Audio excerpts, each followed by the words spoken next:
Welcome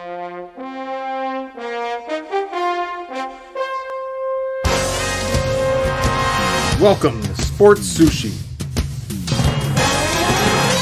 Your chefs for tonight are Sports Plug Russ, serving up the spiciest sports takes of the week. Sterling Furrow, rolling the X's and O's into an analytical maki platter. And finally, the moderator who always keeps the sake flowing, DJ Slow Boogie. Now grab those chopsticks and get ready, because your order of fresh and raw sports sushi is up. Yo. Welcome everybody to another episode of Sports Sushi. You're here with us. It's another Wednesday, another Sports Sushi episode for y'all. Sorry. You know what I'm saying? You know what I'm saying? I am your moderator for this evening. Is DJ Slow Boogie. I'm with my boy Sterling Furlow. What up? And my boy Sports Plug Russ. How y'all doing this evening? How's it going? Yo. How y'all doing, man? What's cracking? Good. I'm battling the COVID, man. Hey man, my boy. Man, my boy had to jump down. Hey, we appreciate you for joining us, man. True soldier, man, to the cause. Man, yeah, it ain't nothing nice, man. Look, man, let me tell you something. I caught that shit 3 times, and ain't nothing nice about it. Ain't nothing nice about it at all. But we're gonna go ahead and start the show off. But real quick, please, if you're tuned in, we are live now. You can tune into YouTube. We're live on YouTube, Facebook, Twitter, all in those spaces, and we're also still, like always, we're live in the Gratwick Discord. You can go to it's called the Gratwick Podcast Network on YouTube, or is it Facebook? YouTube. One is YouTube, and Facebook is Gratwick Enterprises. So, tune in. You can tune in with us. Chime in. Comment. Search Sports Sushi. Look for the neon lights with the chopsticks in the roll. In the roll in between. All right. So we're gonna get the show kicked off today, man. Sports Sushi with the bro. Yeah, I gave us the gang sign. Oh shit! Hey, y'all, die for the eye. We gang now. Sports Sushi. All right, man. So UFC 281 was this weekend, this past weekend. If you haven't seen it, a lot of changes. a lot of shit happened, man. Let's start off with the main card. Zhang Wei Li? She ended up winning in real life. You know what I'm saying? Yep. Getting her title back. So she got her shit back. So shout out, salute. She's strong as a motherfucker. She had her in that choke, and I was like, ooh, that looks painful. And it shout out to Ghost, wherever you at. He said he called it last week. He said Zhang Wei Li. He said Zhang Wei Li was going to win the belt, and they were going to get married. So we waiting for that second half of that to happen. Hey, Zhang Wei Li, if you're looking for a man to love you and a man to produce Zhang Wei Ghost fighting babies, man, you better hit my nigga Ghost, man. Good genes. Good genes. Well, y'all can make the first ever Goku in real life. Shout out to my nigga Ghost, baby. Zhang Wei Li, shout out to you too. Hey, but shout out to Ghost, Ghost called it. Gotta get into the biggest upset. But if y'all don't know, if you know, I'm moving my head like this and wobbling. And I'm okay, though. I can't go over the Michael Chandler and Dustin Poirier fight. Poirier ended up submitting Chandler in the later rounds, but Chandler, being how he is, man, hey man, he puts on great fights. Even though he's on the losing end of them, but still, shout out to you for being a great entertainer. And a fucking warrior, Michael Chandler. But let's get to the championship fight. Israel Adesanya and Alex Pereira. Tell me what happened, because I don't be all right, watching man. UFC, wait, Boogie. I'm gonna let Boogie do the deep dive because he is the fight expert. But I'm going to say this: I told y'all 2 words, 1 name, 1 theory. Vernon Forrest. Now go ahead, Boogie, because you know who I'm talking about. You know what I mean by that. All right, so with the history behind the Pereira and Israel Adesanya, whenever they were younger in their fight careers on the kickboxing circuit, Pereira bested Adesanya 2 of the times that they met. Well, now is I just bested. Yeah. Bested. He just bested. I think bested. yeah, one of the times he knocked out Adesanya, and Adesanya became who he is in the UFC, and they met for the third time. And Pereira, almost lost it. I got to say, he almost lost. I think it was in the second round. Yeah. He almost He got almost knocked out. lost it a couple of A times. few times. So he almost lost it a few. I think this is what I saw because I did watch it. What I got from that fight is like Israel was better than him in every way, shape, or form. But that dude was just bigger and could eat more punches, and Israel couldn't eat as many punches. Yeah. So I think I'd be interested to see him fight him again, and I want to see what Israel does because I think if Israel takes like a lengthy time, like I'm talking like 6, 7, 8, maybe a year before he fights again, and like literally changes his body and gets bigger, he'll probably knock that dude out. But at his size, and Boogie, you can tell him about was it the second round when he decided to grapple and used up all of his energy, and so he was tired and smaller by the time the fifth round came. And I think that because he had him, he had him wobbled, and if he had more time, then he could have finished him. But hey, that's a sport. But I'll say this: I think you're right, Russ. I think a rematch is needed. Oh, it's needed. Oh yes, very much. But so. I do think that Izzy will come back probably. Maybe you're gonna a lot more bigger. You're gonna have to be bigger because Pereira's a big guy. No, that dude's huge. Yeah, that dude. When he was about to sleep him, I was like, "Damn, Izzy hard in a bitch," because he was about to sleep him like 2 or 3 times. But that dude was just like, it was just like, sooner or later, I'm gonna touch you. Yeah, and when I touch you, if he touches you, fall. Yeah, and he touched him. Yeah, and he touched Izzy. What you sipping on, man? What you sipping on? He understand. No, what is that wine? I got the 19 Crimes. 19 Crimes Snoop Dog, baby. It's Snoop. Yeah. Oh, shit. Drinking the big out cup. the bottle. Out the bottle. I'm drinking Jameson as always. Not out the bottle, but Jameson. I'm just drinking vitamin water. You healthy ass nigga. Yeah, man.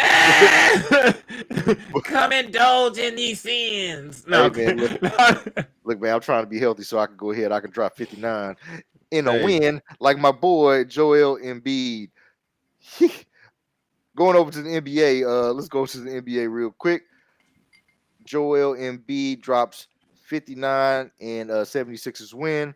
So, Joel, without no James Harden, because James Harden fat and he even got a stress fracture. I didn't say that you did, but I think I agree. I didn't say you did, but I'm not going to argue. I'm not going to tell you. Are you triggered right now? You triggered? Yes, I am. Very much so. I mean, how can you be triggered? Because he's flailing. Anyways, he looked the best he ever looked with y'all, and everywhere else, like you said, he looks how he looks. But I think Joel Embiid scoring 59. I think he had 11 rebounds, and I think he had like 8 assists. I'm not sure. Someone correct me if I'm wrong, or I might have had those flopped. But that just shows you he's just a repetitive example of if you have the biggest, most talented guy, he's going to do a lot of damage. And we're at that part of the season where it's not like too intense, but you still want to see guys do work. Honestly, I call this the time of year when you get to see the sorry teams play hard, and you get to see some of the young talent go in. But I don't know. I think we're kind of, unfortunately, like, even though that is amazing, like, we're kind of used to it. We want to see Joel Embiid in the playoffs, and we want to see those moments from him. And I think that's just regular NBA fatigue with superstars. Like, you respect it, you give him his props. Like, yeah, you are amazing, but that's not like our main focus with him. So we're not really paying attention. And then we look at that team like, what are y'all gonna do? You know what I'm saying? Like, what's gonna be the end results of this, and how are you gonna work it out? That course fucks everything up. Go ahead, though. Man, I think we need to have the conversation about Embiid and Jokic, who's the best center in the league. I mean, Joker. I agree. But there's many who think Embiid is better than Jokic. Can I jump on there? I'll let me say this: those who think that Embiid is better because of his supposed skill set, his athleticism, all that. Okay, is he a better prospect? Yes, but the better basketball player is Joker by far. Yeah, I would. Embiid plays better defense, though. That is true. And Embiid, but being bigger than everybody, faster than everybody, and stronger than everybody, and then being able to play defense in the NBA is kind of like duh. You know what I'm saying? Like, it should be a given with the way defense is played. So, but when you look at the Yeah, things that Joker does, Joker literally plays point guard for his team and right. center. I So, mean, they're both incredible talents, and I don't think someone's necessarily wrong if they pick Embiid, but I do think that Joker has, he has probably more impact on the game, but I think he's more consistent, to be honest. But Embiid, man, 59 points. I mean, that boy's shooting threes, he's posting up, no, playing he's defense. amazing. I'll tell you this though. I'll tell you what gives me the edge for Jokic over Embiid is that Jokic makes people around him better. And we don't True. really see that from Embiid. Yeah. But I know this wasn't a conversation about who's the best, but I'm just It comes up in your head whenever you say one of their names because they're Right. always in MVP talk. No, I mean, I agree, man. Joker showed me everything to let me know, like, bro, like, yeah, now he got it. Now Embiid's very good, very talented, but like, no, I think if you was to give Joker consistent teammates, he would be in the finals. But unfortunately, a lot of his teammates, except for Will the Thrill motherfucking Barton, be hurt. Dog, I got I used to respect hate him. I used to hate him, dog. man. Hey, but he was the only one healthy. He was there for Joker. He was there to ball. But hate other Will than that, Barton, no. bro. But back to Embiid, I love it. I like to see that he's still doing it. I want to see if he's able to capture playoff success, and it'd be pretty interesting to see if he could do so. But until he does, it's kind of like if Russell Westbrook goes out and gets another triple double. All right. All right.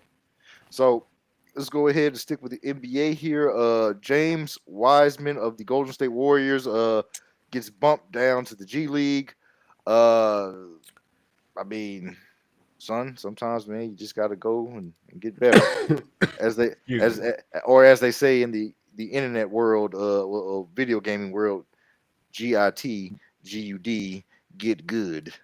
But I think Damn. I, I think I think overall, man, it's a good maneuver, man. You're gonna send the young buck down there, go ahead, sharpen his polish his skills, man. I'm sorry. I am a prone believer in developmental leagues and Nah, things like that. I'm glad that you jumped it off and said that you're pro this because I think Yes. as the G League grows, we can kind of compare it to loosely compare it to like Major League Baseball's minors. Mhm. Yeah. This is a good place. And with the players coming in as young as they are, basketball is and you can speak to this, Sterling, a whole lot because you played basketball is a confidence sport. Like, you have to believe that you're that good in order to do some of the things that you're able to do on the court. So I think that Wiseman's confidence, they don't want to shatter it. Like, they want him to still believe that he's good enough to play. The kid's only played, guys, 1,030 minutes total, I believe, of basketball in his entire college and professional career. He played 69 minutes of college ball at Memphis. You know what I'm saying? So it's one of those situations where you're like, he's not where we thought he would be because he got hurt and he hasn't played a lot, but he's still an amazing talent that just needs to work on more of the basics of the game and get used to being dominant at those. Now, what will he do that? This is gonna be a good experiment to see what with NIL and these young guys, should you stay? Should you be in a spot where you can do more work or should you go forward now? But it's I think it's good though. I think it's good to let him go down there and see if he can polish his skills and get good enough. But he's on a defending championship team. So no matter what he does when he gets back, it's gonna be tough because he's gonna be expected to play. Excuse me. He's gonna be expected to play, at a rate on a second unit of a championship team, and he's literally like a lottery team rookie type player right now. I think he's gonna get good though. But what you got? Yeah, man. I think it's the same kind of thing that we see with Ben Simmons. And I'll make it even to a micro point of view. You guys have been on teams where maybe where you were expected to carry the team. You know what I'm saying? And then you've been on teams where you had support, where you weren't necessarily the best player, but you had to do your part. Right, a team. Yeah. I think that's something. No, but really though. It's kind of polar. It's kind of polar opposites. I think these guys coming up in AAU and being in college, Wiseman was the guy at Memphis for the short amount of time that he played, right? And then you got Ben Simmons was the guy at LSU, and you saw them flourish and shine. Whereas, now I just think that it comes down to a confidence thing with those two players. And I know we ain't talking about Ben Simmons, but I piggyback off that just because Wiseman has all the talent to be great. It's just, man, you're walking in there with Klay Thompson and Steph Curry and Draymond. he was the Draymond. You're a high draft pick, and you're supposed to pick this thing up and go but that's an intricate system that they run in Golden State. And a lot of these dudes, I'm gonna be honest with you, Russ, y'all know some of these dudes dumb as shit. I'm not saying Wiseman is. No, I mean, no, but you seriously, flex bomb for the dumb athletes, because there's a lot of guys out there that do not get any of the X's and O's and what's going on. They just know I am bigger, faster, and stronger, and coach, tell me where to go, because I don't know, and I'm not gonna figure it out. You know what I'm saying? But it's it's the beauty of the game, because you need someone that may be not bigger, stronger, and faster than everybody to tell you which direction to go. You know what I'm saying? So that's the beauty of sports. But I mean, y'all ain't dumb, but y'all IQ of the sport is dumb. It is, yeah. You know what I'm saying? Like people that trying to have hard idea understanding, it's that guy that's faster than everybody in basketball and gets the ball and he just runs by everybody before even calculating where everybody else is at, and he ends up just going down the court and just cluster fucking. Now maybe 6% of the time he'll get a crazy cool layup, but most of the time it ends up in a crazy ass shot that he misses, and everybody's like, what the fuck is going on? But he's such a good athlete that people are like, I guess. Yeah, that's what we're talking about. That's low IQ. IQ. Yep. It matters, man. It does. You see it in college basketball now, man. You got guys that just don't understand what's going on, and you got, so it's there's talented guys, right? And then you got guys that are wholesome basketball players who know exactly what they're doing. And I think a lot of these talent evaluators, I don't know if you guys follow Hoop Politics, but they were talking about how in the league now, or how they evaluate college talent.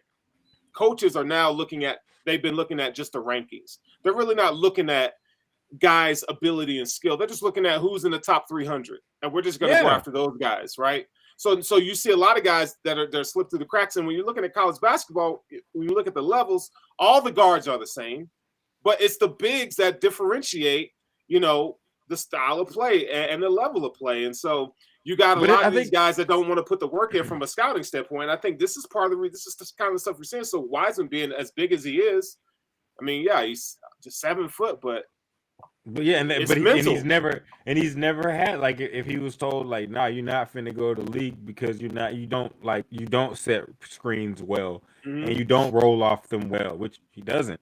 If you watch him play, he's allergic to contact on the screen, and that's your job. But if you think about it, he's used to setting screens on people that are so much smaller than him that he can just bullshit around it and then cut to the basket. Now he's got a person that's big and strong enough to be on him, and it's shell shock, if you will. Oh shit, what the fuck do I do? You know what I'm saying? Just the way that you feel, any of us would feel if they get out there with a bunch of supreme athletes, oh my God, I'm a regular human. He gets out there and oh my God, they're just as good as me. All the stuff I used to use to my advantage, you know what I'm saying, is not finna work against this person because they're the same size as me. So I think he just needs to get used to playing people his size, and he just needs to get confident in his ability, because most of the time that happens to people doesn't mean that they're sorry.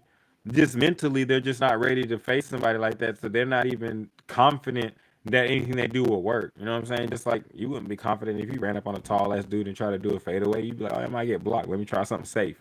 You just gotta. But I just think that goes into basketball. So that's why I'm glad they let him get down there and try to let him get good. I hope they don't trade him, but if they do, he'll be a good addition to another team if he wants to work. It's all gonna be on the players from this point forward, because if they want to work, they'll be good enough to play in the league and they'll start. But if they don't want to work and they're just this shit is hard, then they'll be bench players until they, get up out of there. Well, I think that settles that, because it's all on you at the end of the day, man. What we got for today in sports, Russ? Excuse me, you caught me in the middle of that. Right there. Ha! That Jameson. Let me say Jamie. Today in sports in 1957, the Bills. The Celtics. Oh. This Boston Celtics center Bill Russell sets an NBA record of 49 rebounds as Boston beat the Philadelphia Warriors. Yes, that is a team that the great Will Chamberlain played on. And Boston Gardens. He was whooping that boy's ass all the way back then. I'm sorry, I don't even know if Wilt was on them teams, but I just know that he had 49 rebounds, and that's amazing. And I think it is still a record today. Till this day. If I'm wrong, correct me in the comments, but I believe it is still a record today. Till this day. Learn something. And speaking of till this day, we're gonna go ahead and dip on and talk about NCAA week 11 recap. Really going to talk about the updates that happened. The major games that happened. Bama ended up pulling one out against Ole Miss whenever we thought that they were Lane's soul is hurting. Yeah. Lane thought he had one. Nope. Did, Nick Saban got you again, Mississippi. Rebel on. I was hoping that Ole Miss was going to pull it out because I know Lane Kiffin in his troll game is strong, so he would have been talking all kind of shit. Hey, it would have been good, but we all said that Alabama was dead, and Nick Saban said, "No, we will not let this happen on my watch." But yeah, college football has been jumping. I hope that. I don't know if the graphic did get put up, but I did want to say before we get into a whole bunch of things, there is a comparison of where they have guys that have put the BCS and compared it directly to the college football playoff, the college football playoff committee, and I'll just go over like the top four. They got Georgia, BCS. It would have had Georgia. They got Georgia. Ohio State, BCS, Ohio State committee. Michigan, BCS, Michigan committee. TCU, BCS, TCU committee. Now, if you want to see the graphic, I believe we have it up, or you can hit me up. You can hit me up, ask about it, comment in the sections below. But my main thing is I hear people talking about TCU, and I'm just gonna say my piece on this, and I'm gonna let y'all, and we can carry on to week 11 and 12. Stop fucking saying TCU does not belong in this bitch. This is what college football is about. You play your schedule, and whoever ends up with the best records at the end gets to play. Whether you get smashed or not, it does not matter. Stop bringing up, they didn't play this person, or we could have had this. No, it doesn't. No, that's why they play the season. The most beautiful thing about college football is the fact that at week 1, everything matters. Everybody thinks about what you've done and how you've done it. But at the end of the day, when that record is laid out, if TCU is undefeated, they belong in that bitch. Because they went undefeated, and they have the right to look at everybody else that played in the harder conference. Guess what? You play in the harder conference, leave. Maybe instead of, I'm an Oklahoma fan. We may not make a bowl. It's motherfucking, it's DEFCON 6. Break the fucking glass, OU. We have to get into a bowl game, please. We've already lost some recruits, but let's not talk about the school a little bit above me. Let's just keep it 100.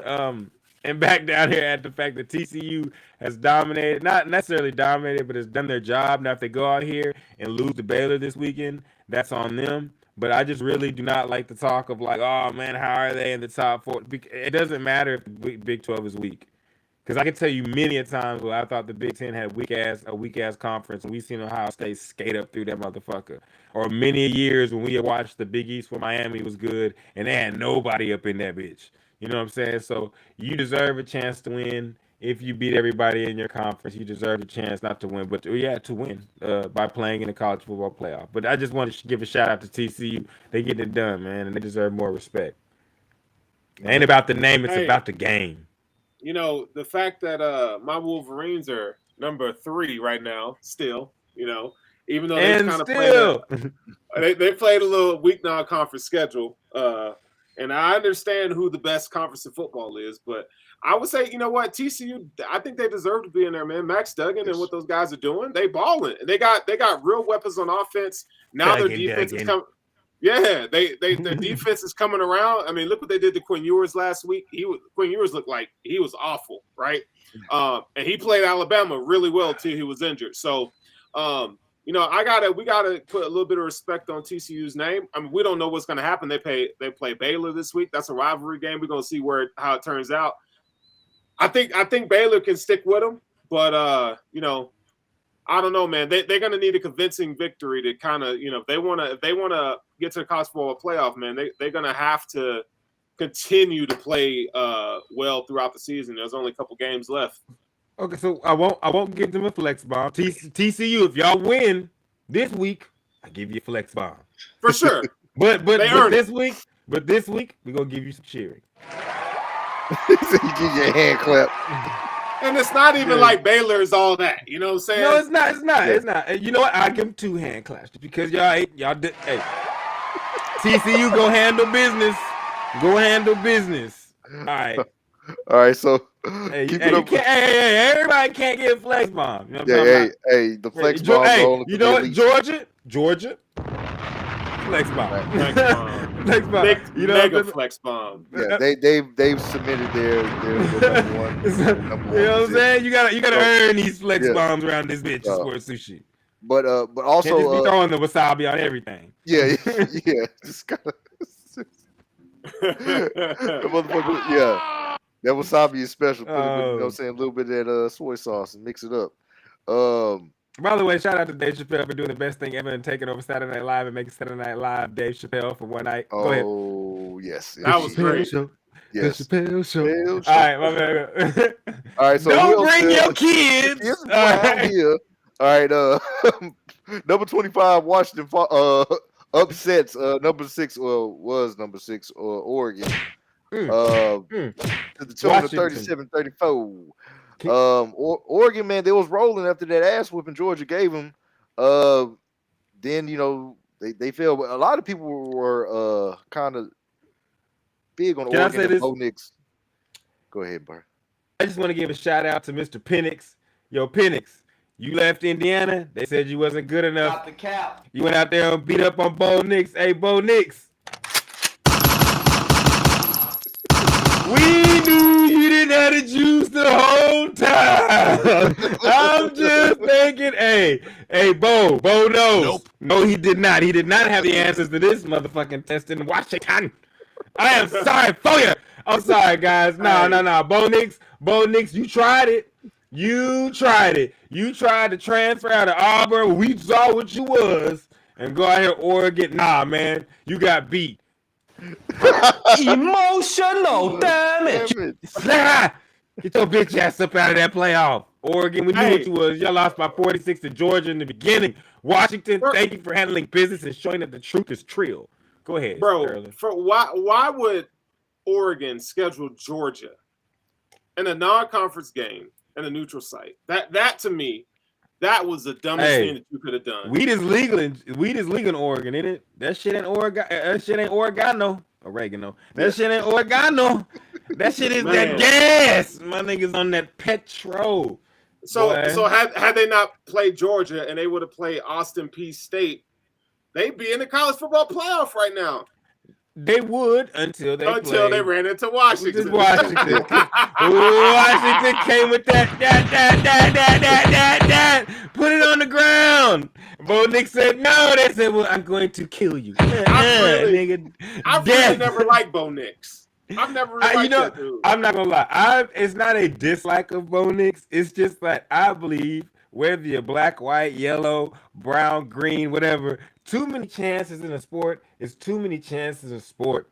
And he done got so many chances, bro. And he's playing really well. And, he's probably going to get to hold the clipboard at the next level. And that's not a shot. That's something that I believe that I hope that more of our black quarterbacks get a chance to do. Let us get paid to hold the clipboard and talk to the quarterback. But Bo Nix probably get that chance to do that. But he tried to circumvent the process and go from the SEC, go to the weaker conference, jump out there, get it done. And he got beat by a guy basically doing the same thing because Phoenix went from the Big Ten to the Pac-12 in Washington, and that nigga looks like an all-star. The Pac-12 is weak.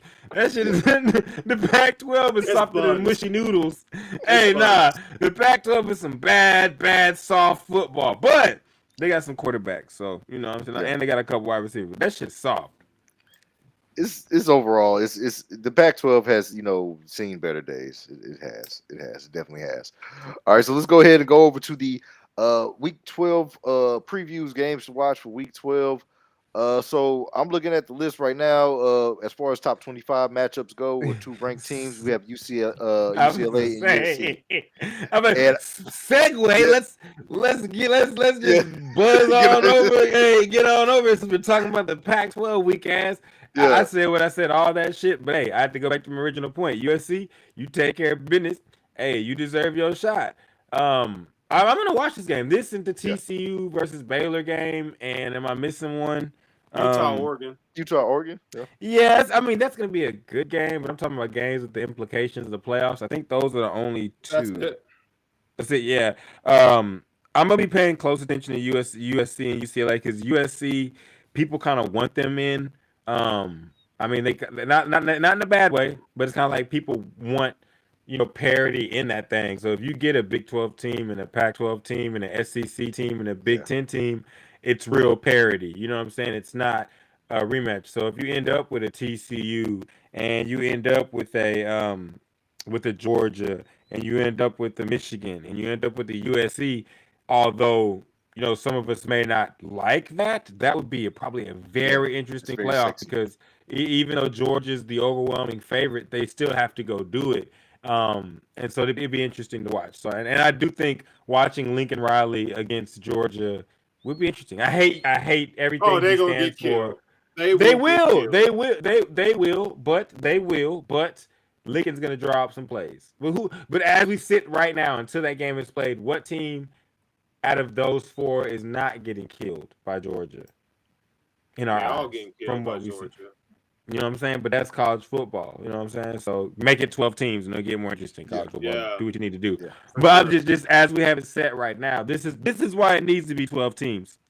Because the only way to circumvent teams being so dominant in college football, and y'all know me, I'm the college football head out the group. The only way to circumvent um, these really good teams is to make the path harder. You know what I'm saying? So more games is the only way to do that. A bigger playoff is the way to add more games. They're 19, 20 years old. I know now we had COVID years and shit like that, but for the most part, they're 18, 19, 20-year-old kids. Someone's Yeah, going to fuck up. yeah. That's the beauty. That's the beauty of the game. Someone's gonna fuck up because they're just so young. Something's gonna happen. So, but as it stands now, I can't wait to see these two games. I mean, of course, OU. We're on death. Break the mother. Where is it? Where's my glass? God damn it! Break the glass. Break it. I don't see the sound. He I'll said, "I'm make it gonna do it myself. myself." I'm gonna just do it myself. Hey, if Oklahoma don't win, we don't miss it. There you Ah! go. Get the axe out this motherfucker. If we don't win at a sixth game, we don't make a bowl. We don't make a bowl. Oh, we stink like assholes. Yeah. So, Hey, I did that. Yes, yes, those. you did. You Yes. did. You did. Shout out to Ghost. He Sports chimed in. Yeah, Sports Sushi Gang. He chimed in early, about his wife Whaley winning the championship. You did call it Ghost, man. So shout out to you. But yeah, man, Georgia's not out the woods yet. So let's not, I know they're the favorites, but Ah, here we Hey, go. no, look, no. this is college He football. is. No, he is. Sterling, two things can be right at once. I'm on the Yeah, bottom, so I can do that. yeah. Both of y'all are pointing. Two things can be right at once. You know what I'm talking about? So, but Who's I beating think Georgia? LSU could. LSU has the best freshman in the country, and was it Henderson by far? Don't. Yeah. No. Like, look, it's college football. It can happen. Right. It Well, can no. happen. Real talk, Sterling. Real talk. You're looking at LSU has. I'm about to say something that's gonna make people say, "Russell, you're fucking crazy and you're stupid." And let me say this before I say this: I think I know what you're gonna say. I am not a huge fan of this coach. Okay, I agree that he is an asshole and that he is not the best person. But Brian Kelly is the best coach in the SEC, Yeah. and he has a lot of talent at his disposal, and he can beat Georgia. He can because his quarterback is one that's already played 3 years, 3 years at Arizona State. He's an experienced quarterback. He doesn't make too many mistakes. He's got the talent on his side. He let Nick Saban know the moment that I get over there with the talent over in the SEC, I will beat you. And even though it was on the last play, he did it. Yeah. He beat him. So if someone tells you I'm better than you, I'm gonna come over here and I'm gonna beat you, and you're regarded as the best coach in the conference. Like I'm hey Boogie, I respect that you are being respectful and saying and not standing on top and going, we winning because LSU can beat Georgia. Square business. I'm letting you know right now. LSU Tigers can beat Georgia. Now, will they? That remains to be seen, and we will find out in that game. But everybody in America, do not sleep and think that Georgia gonna come out here and rout these boys. Brian Kelly is a fucking genius when it comes to football. Everything else about the guy, you can say what you want, but when it comes to college football and that 100, he knows what the fuck he's doing. So Georgia, if LSU clinch that spot, y'all clinch y'all spot, it's gonna be on like popcorn. What they say? The only thing fake about Brian Kelly is that accent. Nah, hey, it is. My it family. Is. No, hey. What I tell you, Boogie, when you're gonna that former Brian accent from Waterboy. Yeah, Brian, come on there, get them. We're gonna get this gumbo. We gonna get them dog out there with them tiger. Dog ain't want no tiger. Tiger stronger than dog. Yeah, Dale, tiger stronger than dog. Come on, we're gonna eat some crocodiles, man. That shit was so cringe, bro. Yeah, but I'll tell you this, man. We got some boudin sausage. Okay. It's good. That quarterback they got at LSU, man, he's dope. And I think I think he'll give them a challenge, man. I love that Sterling says that the quarterback for LSU is dope because Sterling looks at college football as if, who am I going to draft? And so when he says that, but you're right though. Go ahead though. My bad, but go ahead though. No, and I know it's so. I guess I look at college football from a vacuum. Like when you go to the Senior Bowl and do all that stuff, man, it's fucking cool, dog. Like you get to see all these dudes close up, and you kind of see how they tick, and So I always look at it from an NFL perspective. But I really like what's his name, Jaden Daniels. Yeah, he's dope, and they got that freshman linebacker over there that's he had a game last week. Is it Henderson? I'm so sorry. What's his last name? I'll tell you because I was. If I messed it up, I'm so sorry. He got an old man name or something, bro. Because I can't see it right now, but I'll find it. Let you know. But that boy good. He's very reminiscent. That boy great. Bendy like Von Miller. So he showed me some Von Miller shades there. Just how he rushes the passer. And he's a freshman. So yeah, dude's good, man. Perkins. Okay, thank you. Yeah, Perkins. I told him I was like Hendrickson. My bad, but yes, Perkins. Yes, kid. Yeah, the kid is unreal. But I'm just saying, Boutte, I mean, they got some guys. But when you're listing these names and you're thinking about like who's coaching them, and you're like, he coached guys at Notre Dame who aren't nearly as talented as the three names you just mentioned. Right. Brian Kelly has never got to coach this much talent, so it'll be very interesting to see what happens when they do clash with Georgia. I believe it is set in stone. They still gonna lose, but if Georgia loses, I would be like, I'll be happy.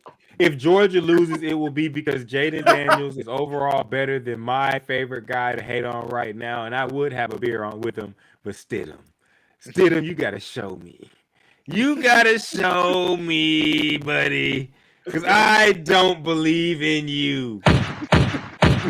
I just don't. You know what? And hey, I think he's a dope guy, but no, he's the Kirk Cousins of college football. All right. Bro. Well, with the Georgia game, we just got to see.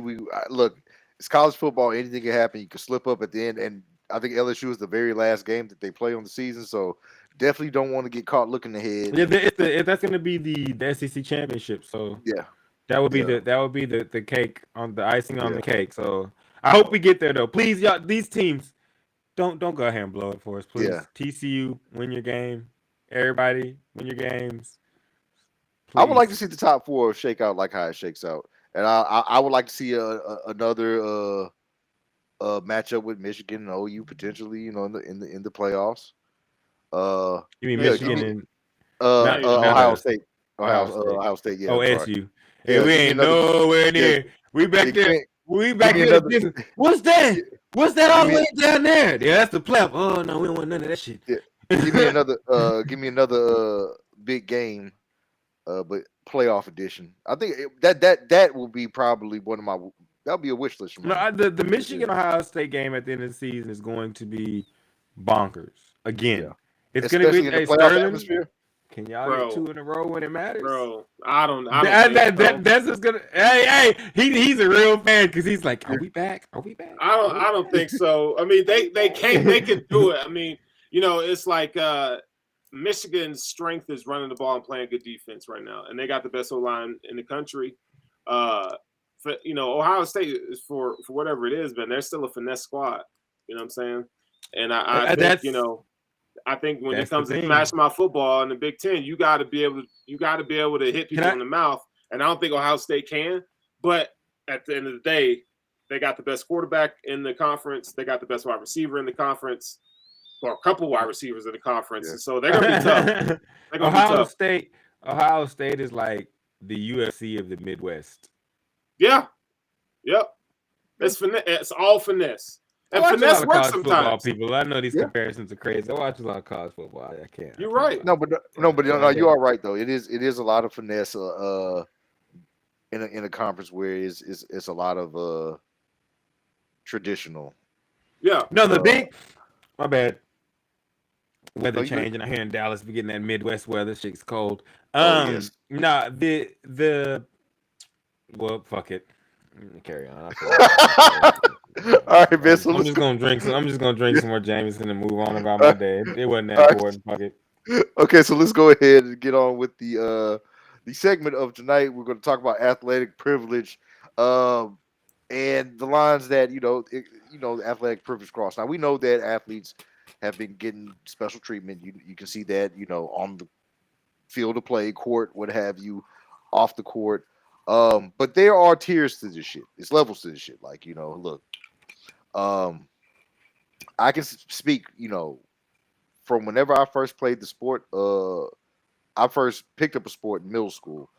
I've seen, people, give athletes, leeway on a lot of shit. Like, yes, grades in school. You get there kind of late. You have the coach kind of come over there, bend the teacher's shit. ear. Art Browns let niggas commit real crimes. Okay, so I'm just jumping right into it. Yeah. So by the way, you should not do that. Let me get close to the mic. Hey, don't let guys commit crimes. So what we're going to get into is pretty much the line. Can I say something real quick as far as the line was crossed? Because I just always, whenever you say Art Browns, I just have to bring up the man had a young lady come to him and say, "Hey, these guys seem like they may have sexually assaulted me." I think she used another term. And then he looked at her in the eyes and said, "Oh yeah, you shouldn't hang out with those guys. Those are bad dudes. They were starters. I'm sorry. Let's just continue." Like, no, you can't let people break laws. Well, wait. You can't let people break certain laws. I mean, if you're a 19-year-old and you get caught with a bottle of Jameson and you're fucking, what was the guy we just talked about? Pete, what's his name? Perkins. If I find Perkins with a bottle of Jameson, Perkins, we're gonna get you to where you need to be. Ain't nobody gonna see this ever again. But don't do this again. Don't make us look bad. Right. That's it, you know what I'm saying? But like, if I open the door and I'm like, Perkins, and I'm on some junior shit, if you know, you know, Perkins, what are you doing? You know what I'm saying? Y'all know who Junior is, don't you? Yeah. Players Club Junior. Okay, thank you. Okay, so if you walk in and the Perkins on some junior shit, then be like, oh my God, no, that doesn't slide. But yeah, like little shit, like like, you know what I'm saying? Like, but there is maybe a parking ticket. But there is like like how you were free saying, meals is cool. Yeah, there are tiers, to this, to it. But let's talk about where it does become a line to where hey nigga, you tripping or Deshaun Watson. Yeah, like I'm just saying, since we talking about it, hey, the nigga not because I was a superstar quarterback, you can jack my dick after I get this massage. Bruh. The line's crossed. You cannot. That's a line that's crossed. You can't do that. You can't do that. I'm just saying. I'm just saying. And the sometimes the punishment doesn't fit the crime. In some cases. And I'm gonna say this: we haven't talked about it yet, but the Brett Favre situation. Brett Favre is in Wait, I'm sorry. Wait. You said the punishment. Whose punishment? You talking about Deshaun's punishment? No, I said sometimes the punishment doesn't fit, the crime. Oh, I thought you were referring to him. I was like, nah, he got his punishment. No, Don't get me wrong. He's nasty and he should have done it. But he should have got punished. But no. I'm talking about like with Calvin Ridley. Yeah. Sterling, he got hold. Yeah. Oh my God! If you ever were to look at a system and say, "Why did it fuck me?" Like the just order of process bent Calvin Ridley over and gave it to him first night in prison style, and he did not deserve that, bro. Mm-hmm. And then to turn around and have that happen to you, and then look across the way and you see a guy that's been getting what I just said about Deshaun Watson, and he gets that. You know what I'm saying? Like, yeah, it's. But this is why I always say there's a reason. There is a reason. But I say everything is case by case, and we should not look at to other things at all the time to solve certain cases. Because I think Calvin Ridley, I think he got some extra games for just pissing people off. But that's no here nor there. Whether that's I can tell you the reason, but it's controversial. No, go ahead. What's the reason?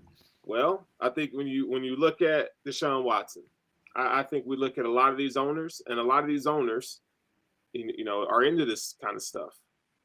Sexual misconduct, sexual assault. I mean, if you take it an even step further, you look at Hollywood and you look at the Epstein case. None of the names are come out. So they are more lenient on it because you know how like y'all ever been in a situation where you mess up, so you're more lenient on those who do the same shit that you do. Yes. It's that versus when you touch a white man's money. Oh hell no! You see what I'm saying? And we can say what we want, but we know it's true. That's why Calvin Ridley, you did that, and you're a black man. Oh no, they ain't having it. And on top of that, like gambling is just that thing that no matter right, wrong, he's stupid for doing it. Don't get me wrong. Yeah, like you just don't touch it. Like we totally agree that was an over punishment, but like gambling is something that you just don't touch because for some reason, like the powers that be just don't like gambling. You know what I'm saying? They like to hide behind the morals, and that's one thing that you could say is bad. And they but he fucked with their money that way. But I mean, no, I think like you get what you get. Like it's kind of like shit. Let's be honest. You let bad bitches do a little bit extra. Like it's but some guys go a little too far. I think they call it pretty privilege or some shit like that. But some guys go pretty too far, and we get into the tricking and simping range because you got the too far, then you got tricking, and then you got simping. And then you got something past simping. We ain't gonna name that though. You know what I'm saying? We just gonna leave that into the gutters of what it is. Cause y'all niggas. That's another podcast for another day. But anyways, you know what I'm saying? But so where was I? I was at the freaking simping. Yeah, you were just saying that this motherfucker just went on a tangent and lost his position. Look, no, were you no. I was just making a point. I just want that. I just want that to really sink in. Yeah. Stop that shit because you're crossing the line. But I think when no, they just simping. Because pimping is dead. Because niggas ain't got the stomach for that shit. Now, I just think that when it gets into the point where you're just letting an athlete get away with murder, sometimes literally, you have a problem. But things like, oh, you came to this restaurant and we just happened to pay your bill because we like the way you play on Saturdays or Sundays. I'm not tripping on that. You know what I'm saying? Let's not. If someone gets mad at someone for that, like it's kind of like you mad because they 6'4" can throw touchdowns or they can dunk a basketball and they're entertaining people to the point that this person feels compelled to do something for them. Like that's just what greatness does to some people. And I'm not gonna fault those people for liking someone that much. Now you can go overboard. Don't go overboard. Don't trick and simp for athletes. But you know what I'm saying? Like if you feel like, hey, free meal, a ride, and a lot of times you give them a free meal, they'll tip you the price of the meal and plus some. So it's kind of like it's giving back. You know what I'm saying? Like so it's just one of those things that as long as it doesn't go too far, it's a case by case basis kind of deal. Like let the chips fall where they may. This is how I look at it is that because this, if people that are not familiar with it, this is kind of, in some degree, athletes always get treated like this. From the moment you play the sport, if you're good enough, Every level. you're going to get breaks. Whether it's you're going to get water first, whether you're going to get the pick your jersey number first, whether the coach gives you breaks or whatever the case may be, you are going to get some type of favoritism. So does this long term? Shout out to Gratwick Podcast Network. Talent is king in every industry. That is 100% true. No, I was just about to say what you just said was a great point, Boogie. But I would challenge anybody in the comments of everywhere what Boogie just said. Where does that not count? If you're pretty, if you're nice, if you're, you know what I'm saying, like what I was smart. trying to say was this is that after years and years and years and years of this type of pampering, let's just call it what it is, this type of pampering and conditioning, this must breed, some type of, personality traits or, or characteristics, in these athletes. And then, because I mean, look, if you get treated like this your whole life, you got to expect that you're going to get a lot of things coming your way. So I think that, long term, it does have an effect on, probably how they look at certain situations because they've been getting it their way for so long. I think one thing that athletes and everybody that gets a certain type of privilege need to realize is you're getting this because of what you're providing.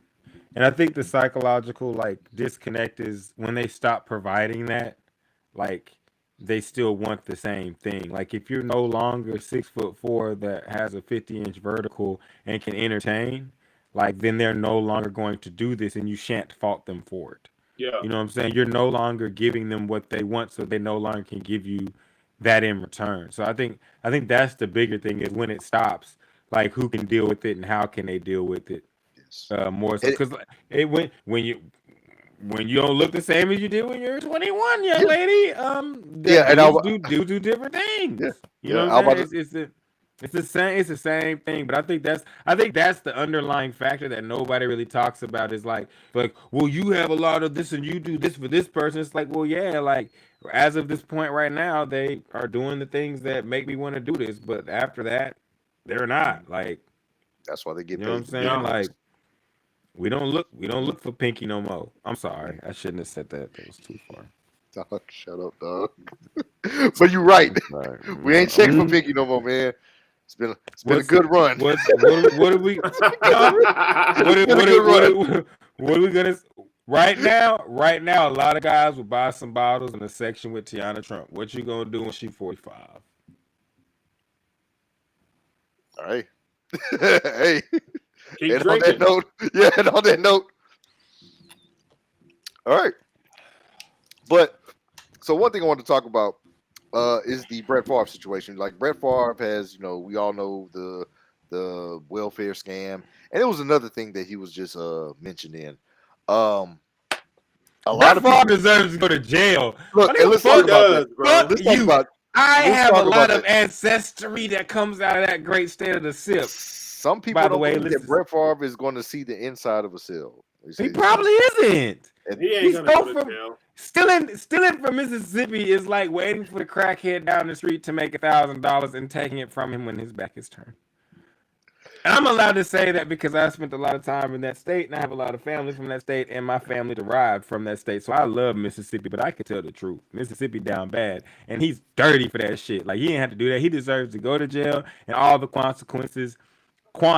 Yes, I've been listening to Rich Homie. He deserves all the consequences that come along with it. Brett Favre, let me tell you, this has nothing to do with sports sushi at all. Me, Russell Johnson, nigga, I don't like you. If I see Brett Favre on the streets, I might swing on you, bro. Mississippi is the last place that deserved any of that from you. That was a weak gunshot. Yeah, I want the gunshot. Yeah. The 4.5, nigga. Yeah. I'm just saying. You ain't making it for that one. Yeah, it was horrible. The reasoning for doing it is horrible, and it's just. But hey, that's Mississippi. You know what I'm saying? Yeah, and it's sad because people really like their favorite. It's like their favorite. It's like their favorite activity. Let's fuck over the black people. Shit. Shit. Yeah. What you got to say, Sterl? Who needs money? The Negroes. Let's get it to Brett Favre's daughter. Nigga, I'm sorry. I'm sorry. No, I'm not to Brett Favre. Fuck you, Brett Favre. I meant that shit, but yeah. That's corporate America.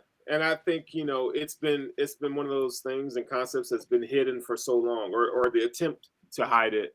But I mean, we can go into so many reasons, why blacks have a hard time getting loans in banks. And I mean, when we talk about opportunity and what's right and equity, we could talk for days about this stuff. But the fact that, there's all this other stuff going on in our world, and we're not Brett Favre I feel like he's just coasting along, and no one's talking about it or bringing it. We want to talk about Kyrie Irving's viewpoints and Kanye West's viewpoints, or whatever side of the spectrum you land on. But you got a guy who stole $22 million government money, right? And it's just like, yeah, well, it's just Brett. And I was looking at it. It's just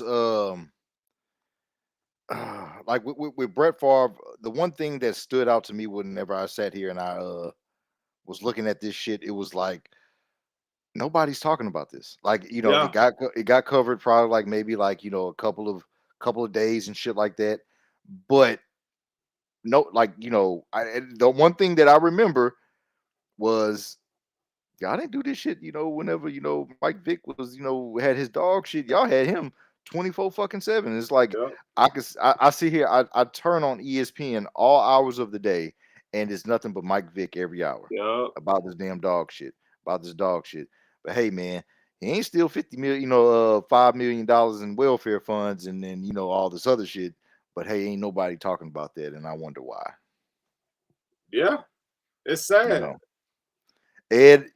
And I want to say, really, the only athlete that comes to mind that, let's just say that was white that did some shit that got covered heavily was the South African Olympic guy whenever he killed his wife or girlfriend. And that was the only time I've seen that. And that shit didn't even compare to the airtime they gave Mike Vick for what he did. But man, hey man, look, it is what it is. I look at it like, oh, well, Gratwick Enterprises, Ryan Leaf got some shine. That was whenever he was with the drugs and shit. Yeah. Yeah, Ryan Leaf, he had a whole mental issues. Yeah, he had a whole. But it wasn't as close to what Michael Vick got in the media. Yeah. Right. It wasn't even. It pales in comparison. And everybody, and I know it's a cultural thing, that differentiate that. Everybody, that looked like me, and and was around me was just like, dog, like, come on, fool, like dog fighting is just bad. Something that was, around that time. I have nothing to say about dog fighting. I'm not going to get into that because every time I talk about dog fighting with people. So look. Oh yeah, no, yeah. Look, people, people love their dogs. I look in college. I worked at PetSmart. I know how much people love their pets. So I don't want to touch it. But I'm gonna say this, like, look, man. But I was sitting there, and I know that America loves dogs, but goddamn, dog, y'all are really going overboard with that shit. And that's one of the reasons why I don't like PETA. Because another thing was they was trying to take money out of my paycheck and shit like that, trying to have me donate a percentage to y'all motherfuckers and shit. Man, fuck y'all, man. I'm in college. I need every single one of my goddamn monies and shit. Anyway, that's really why I got beef with PETA. Okay, because they was trying to take money, my hard-earned money. Wow. All right. So now it comes out. It came to light. It came to light. All right. Cat's out the bag, man. All right. That's why I don't like PETA, man. Try to take my coins. All right. So let's get over to Russ's either or. All right, man. So Russ, what we got, brother? Oh shit, you I can't hear you, dog. Can y'all hear me now? Yeah. You're not, bro. All right, cool. All right, let me see. Can you still hear me? Yes, we can. All right, good. Y'all good. All right, I had some technical difficulties over on my side. I got some computers acting crazy. I'm not gonna lie, I forgot to plug in my laptop, and that shit said battery's dying, and I had to lean over and plug it in, and shit went bad. But y'all still good? Y'all can still hear me? Yes. Yeah. All right, cool. So we got the either or of the day. Is it going to be a good one? The either or is going to be DeMarcus Ware or Terrell Suggs. I mean, pretty straightforward. It's a pretty good one. If y'all would like the career stats, one moment, I got those. I'll bring that up for you. We got total tackles. We have 630 for Terrell Suggs, 505 to DeMarcus Ware. QB hits 229 to DeMarcus Ware, 200 to Terrell Suggs. Tackles for loss 202 for Terrell Suggs, 171 for DeMarcus Ware. And the big one, sacks. This one's going to fuck y'all's mind up. 139 for Terrell Suggs, 138.5 for DeMarcus Ware. Oh, All right. here's another one. Terrell Suggs has 2 TDs and DeMarcus Ware has 1. That's some I'm gonna say bro shit. This is so close. Like I already had it, I like Who you got? I like T Sizzle. I like T Sizzle, but the I thing do about too. T Sizzle, the thing about Cowboy T fan and Sizzle, all. I do too. but the thing about T Sizzle was this: T Sizzle had Ray. That's what I was about to say. He had Ray. He had Ed. He had Haloti. He had a lot of guys that was around him. That's what I was about to say. Not DeMarcus. He ain't had it. He had Sean Lee. All right. And then later on, Yeah, he had Vaughn for a while. yeah, Vaughn. He got the 138.5. I bet in you. his career. The second half of his career, he had Vaughn. Yes. I bet you the reason why he got that 0.5 is because Vaughn was in that bitch with him, sacking the quarterback. He probably got that other half. So, but because of that, I got to go with DeMarcus. I'm picking DeMarcus. I'm going with DeMarcus. I believe that DeMarcus Ware, this is Cowboy fan and all, I had to be DeMarcus Ware is a great pick, but give me T Sizzle, man. I don't know. I think T Sizzle has that extra trait of making guys around him better. As a Cowboy fan, I believe that DeMarcus Ware is very consistent. He's going to do his job. He's going to get to the quarterback. But I just believe that when you have a guy like T Sizzle out there, because he did have Ray Lewis, but when Ray Lewis was gone, he still had the boys playing with some heart. Like he still was out there like, no, this is how the purple does it. Like this is how we gonna go out here and play this football. Like, and to this day, like he's one of the reasons why you look at the Ravens and say like, yeah, Ray Lewis, yeah, Ed Reed, but Terrell Suggs is one of those guys. You know what I'm saying? So, and rest in peace, Tony Saragusa, another one of those type of dudes that you think of when you think about it. But anyways, no, I give me Terrell Suggs. I really do like DeMarcus. I made this a hard one on purpose. But I just think that Suggs I think he's more of a leader. You know what I'm saying? I think he's more of like a leader over of DeMarcus Ware. Yeah, they're both incredible. They're both incredible leaders. Man. No, we're splitting hairs, but I mean, when you really okay, so here's what I think that DeMarcus Ware leads by example, and here's just a personal thought for me: those that lead by example have to have guys that know how to follow a guy that leads by example. Otherwise, they're just a really good guy on a team. Terrell Suggs is the exact opposite, if you will, the yin to that yang, if you will. You know what I'm saying? He is the vocal leader, but he also has the production to back it up. Both you have to have production, but he is the vocal guy.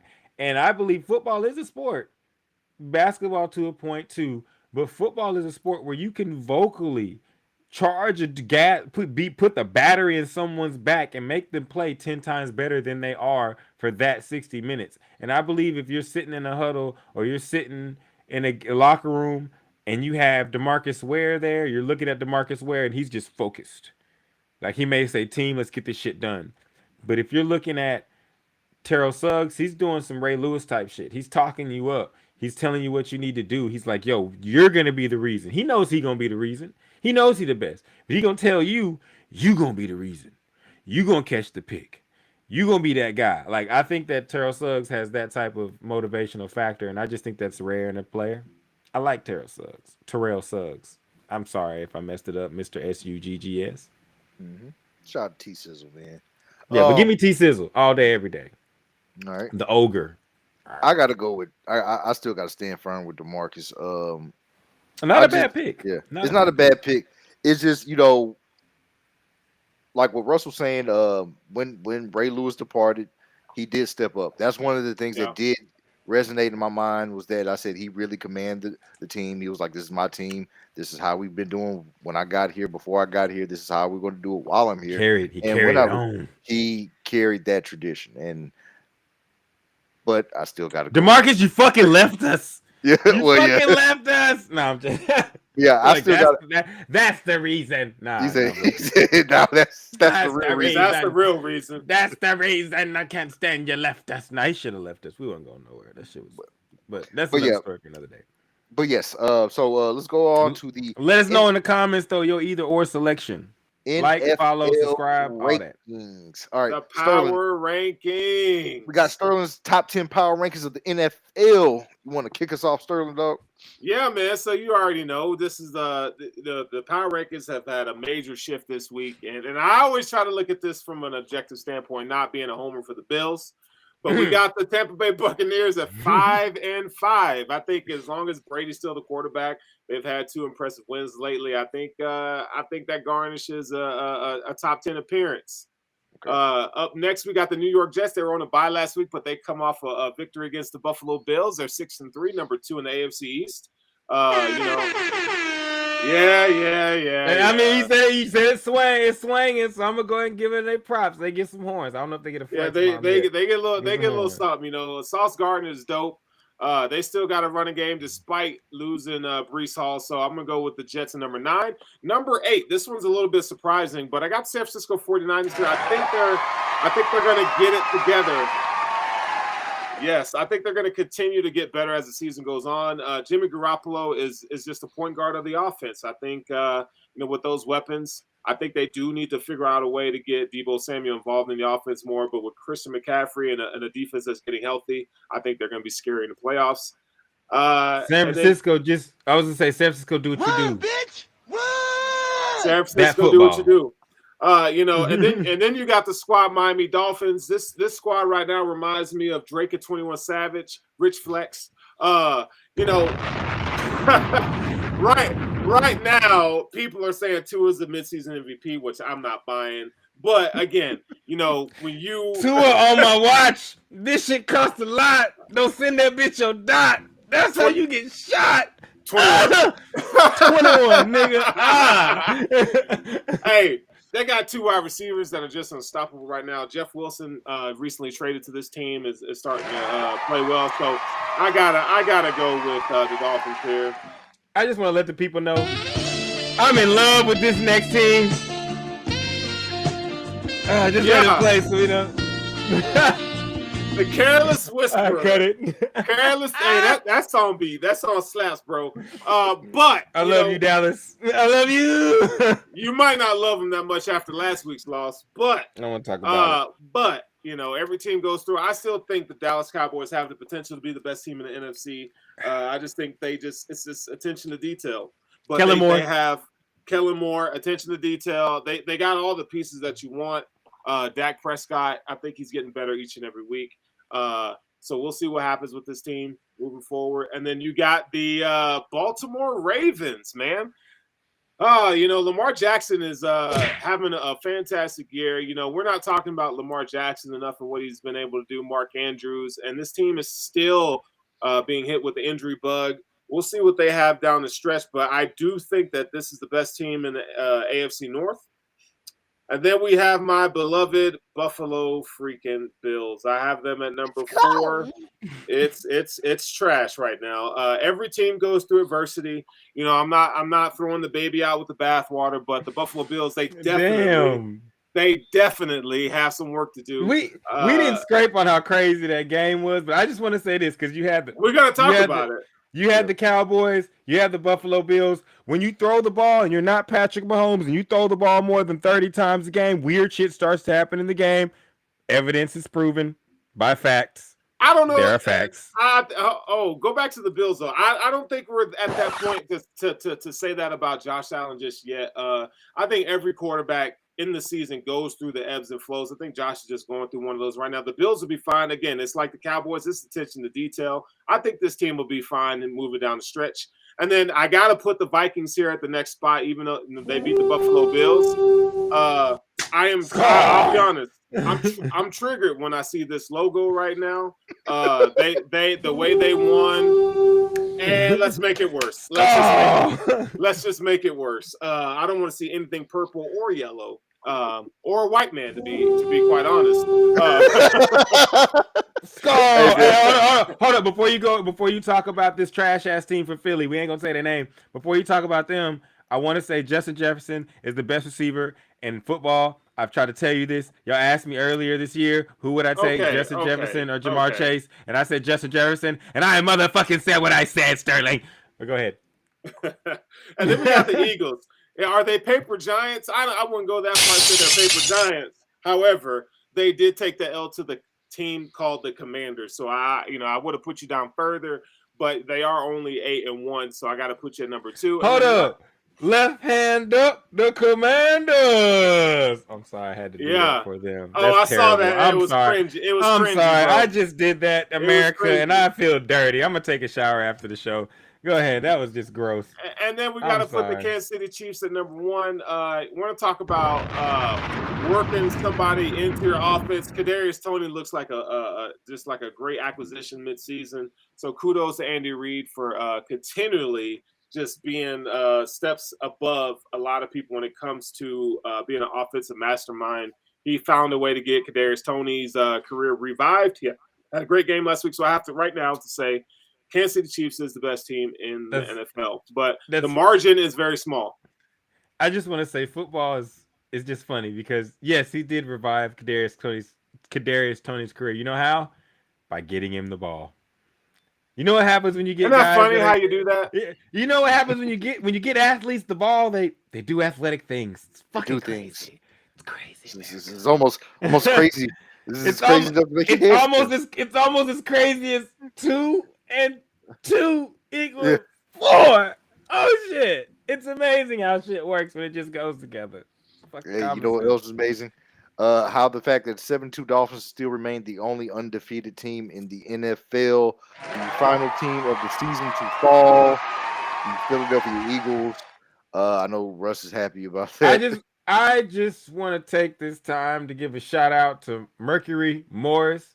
Go ahead and pop that champagne one time. Mm-hmm. Let's give a flex bomb. Let's give a flex bomb to the only undefeated team. Can I get one more flex bomb for the fact that the real life Miami Dolphins are doing exactly what I said they would? Sterling, I don't remember what I was talking about in the summertime. It ain't over yet. It's not over yet. It's not over, but y'all niggas done lost 2 lives. The Bills are still going to win a division. And you need a mushroom, nigga. You need a mushroom to grow because we coming. Hey, it would be nice to play in the NFC East with that whole shit show and trash over there. Hey, I just want to let you know the New York Giants are 7-2. Bro, come on now. Hey, the NFC is weak. I'm NFC saying, is weak. The Cowboys was in your top 10, and we are 3rd in the division. Stop playing with me. We have a strong division. We like the SEC of the NFL. Oh, God, no. Stop it. Well, it's the AFC. It's the AFC. All right. AFC and NFC East are the two. What division has 3 teams AFC, as good? AFC East. AFC East. Have and 4 the teams. East. 4? Look at that. 4. Look at 4. East. Look at I know. I'm asking what your eyes are telling you, Sterling, with your glasses on. I'm not wearing my glasses. Hold on, wait a second. The AFC East is the best division of football. Is it not? I got it. AFC is the AFC East not the best division of football?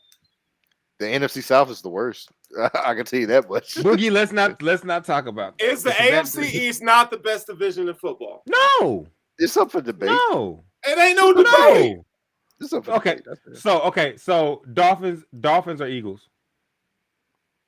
Dolphins or Eagles? What do you mean? Like who's better? You said AFC East. Yeah, that's the Dolphins, correct? You can't compare the Dolphins to the Eagles. I'm just asking. Okay, who's first place in the AFC East? These Dolphins. The Dolphins. He knows. No, hey, he knows. Hey, hold on, wait a minute. It's time for a Let's go. Showdown, motherfucker! And I'm going straight off the top of the dome. I'm a freestyle and chop this boy up. You know what I'm talking about? You better stop. Let's go. One dolphin brings two dolphins bring four, and four dolphins bring more. Hey, I'm trying to tell you. You're telling me the paper Tigers of the NFC East is a better division than an AFC tough tested and battled AFC East. You're telling me that the only team in the AFC East that has been battle tested is the Bills. And them niggas have lost to the Vikings, who have gotten their ass whooped by the Eagles, who the Cowboys played in a relatively close game with Cooper Rush. Oh, I'm good at this, America. Hold on, wait a minute. All right, so back to my original point. So the number one team in the AFC East right now is the Dolphins, correct? And I love the Dolphins, on by record. the way. Sure. On record is the Dolphins, correct? The number one team in the NFC East is the Eagles, correct? Sure. So I ask, who are you taking in one game right now? I'll take the Dolphins. You repping your side. Give me the Eagles. The Eagles. Oh my God! No! You can't do that because you talk about how the Eagles are trash all the time. No. But oh we're talking. My God! No. But I must be objective in my argument. And when you ask me, hey, the Eagles still bang NFC East, so we still riding on the same side of the coin. You know what I'm saying? It's just that we battle on our blocks. Y'all are coming from outsiders into this realm. And so I'm like, no, I will protect y'all dirty ass in Philly. And I will tell the people, no, you're giving me Philly. If we put y'all in the comments, Philly or the Dolphins, and I promise you, even though I like the Dolphins better as far as like a team I like, and I would root for the Dolphins against Philly, the Philadelphia is the better team right now. Lost one game. Second team in the NFC East is the New York Giants. The second team, y'all can have that one, but I believe it'd be a close game. But the Bills can have that one. Y'all and the Giants, right? We're the third team in the AFC East right now. Oh, shit. Yeah, the Jets are number 2 right now. We're going to win this, though, because you're going to give me the Giants over the Jets. Okay, I'll give you that one. That's fair. And we y'all's daddy, so y'all ain't never beating us. Oh, wait. We not. Say we not. You're not. You're not. You're telling me the Cowboys are better than the Bills. Are you trying to tell me that? Yeah, I'm telling you this. No matter how good the Bills No. We're not talking about history. No. Now. I'm gonna say this. Right now, I'm gonna say this. Yes, and the reason being is because no matter how good the Bills are, no matter how good the Bills get, we will always bend y'all over because y'all will always be our sons. What happened the last time we played y'all on Thanksgiving? Do you remember that? You ain't got nothing to say. My memory is cloudy. My memory is cloudy. The Bills are listen, they might not have the best record, but I still believe they're the best team in the league, man. No, okay, I'll give you this. All right, so I would root for the. It's kind of like the. I would root for the. Nigga, you ain't got nothing to say. No. I do believe the Cowboys could beat the Bills, but and then you could call me crazy. Yes. Yeah, I'm calling you crazy. How? How are you calling me crazy? The Bills have the better quarterback. The Bills have the better defense. Do they not? Stop. No, y'all don't. No, y'all don't. For the first time this NFL season, you saw the Cowboys really lose because of their defense, and that's because Aaron Rodgers. Y'all ain't playing nobody, bro. You play who's on the schedule. The Eagles just lost to the Commanders. Exactly. You play who's on your. Come on. Are we really gonna do this? Y'all lost to the Vikings. What's the Vikings record? It doesn't matter. Y'all lost to them. He said it doesn't matter. It doesn't matter. Y'all lost to them. And the NFC East team blasted them. That's all I'm trying to say. Like and if you tell me, like, you can tell me, okay, good. Y'all have the better quarterback. We have the better defense. We have the overall better. No, you don't. Stop playing. You don't. Michael Parsons is gonna go. Okay. You got him, but what else? Football got Stephon Diggs' little brother is pretty good. I'm just saying. Yeah, you ain't got nothing to say. You want to talk about Matt Milano, Tremaine Edmonds, Jordan Poyer, Von Miller, and I can keep going on. I mean, we both are fans of the team, so we can name all the rosters. Oh, I believe. no. We could. DeMarcus Lawrence and Barr. Statistically, DeMarcus Lawrence does not play for the Cowboys. I was just kidding. You got to mix it with DeMarcus Ware. That Snoop got you. DeMarcus. But we can go back and forth with the players. But what I'm saying is, even though both of our teams should be in the first spot, but we're both in the third spot, I'm just saying it's an even go back and forth. Y'all let man, the NFC East better than them dudes, bro. Stop. Okay. All right. So I'm be honest with y'all. I'll be honest with y'all. I missed everything. I got disconnected, but I'm back. We saw, but we're good at arguing. So me and Sterling are really good at arguing. So you know what I'm saying? I said, like whenever I was waiting for the showdown graphics to hit and everything just said disconnected. I said, dog, what the fuck? Well, okay, Sterling, let's just do this. And the people in the comments, y'all let us know NFC East or AFC East, and Boogie, you break the tie.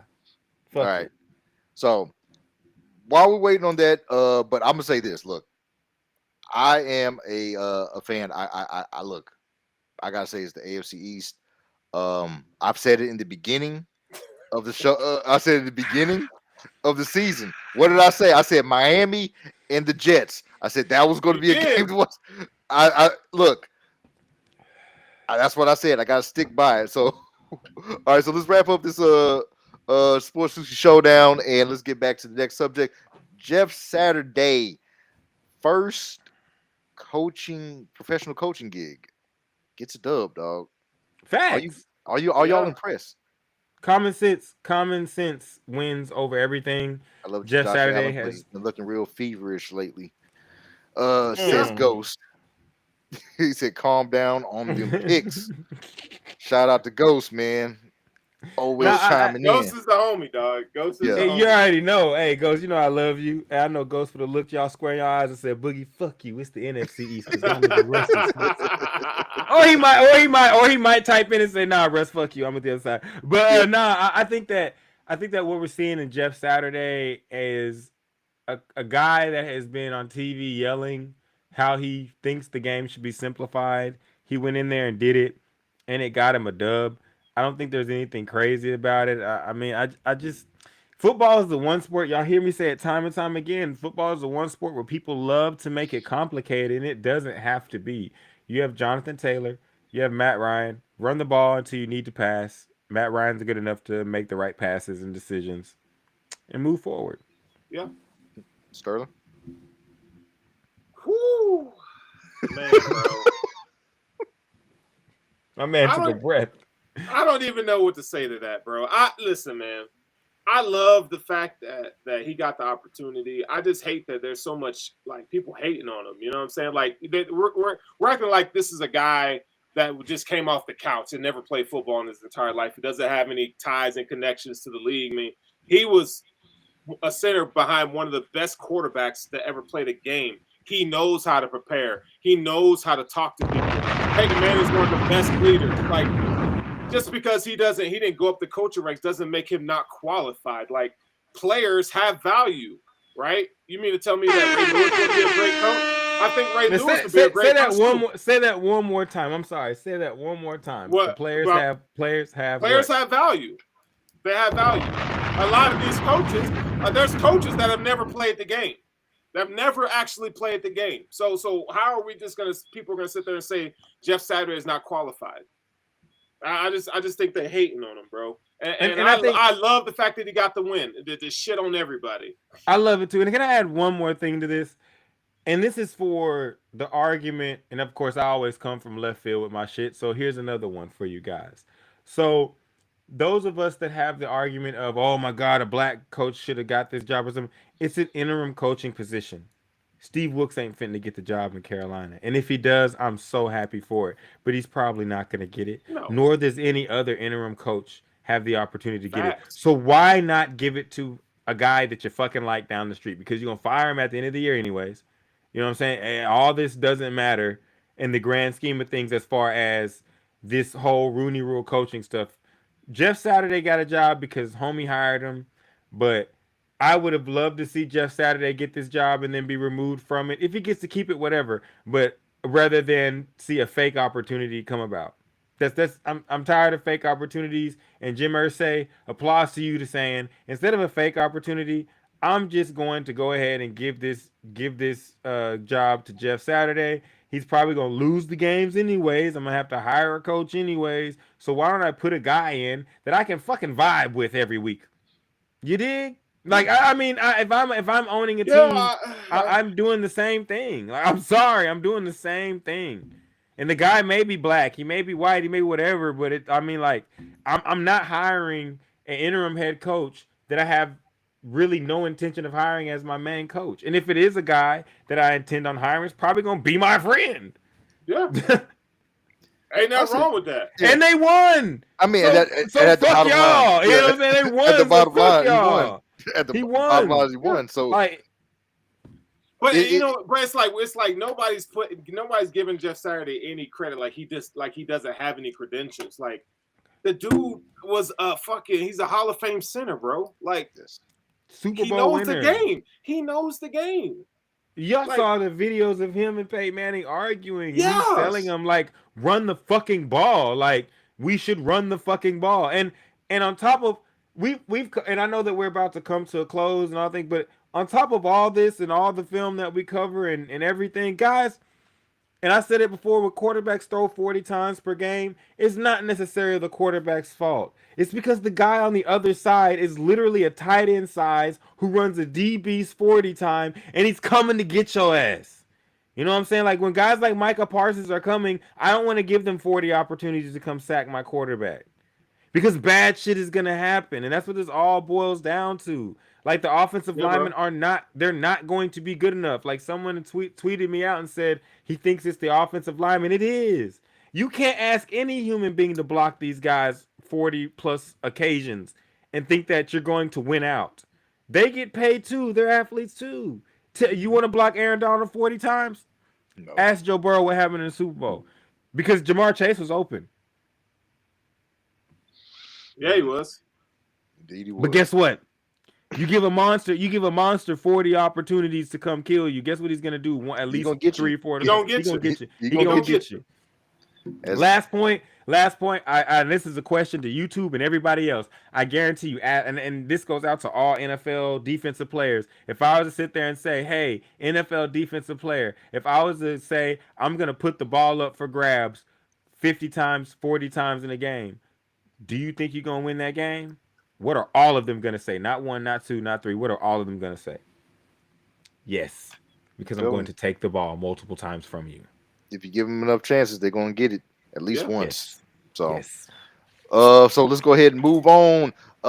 Probably an early candidate for game of the year, Buffalo and Minnesota. Wow game. Now I want to say this.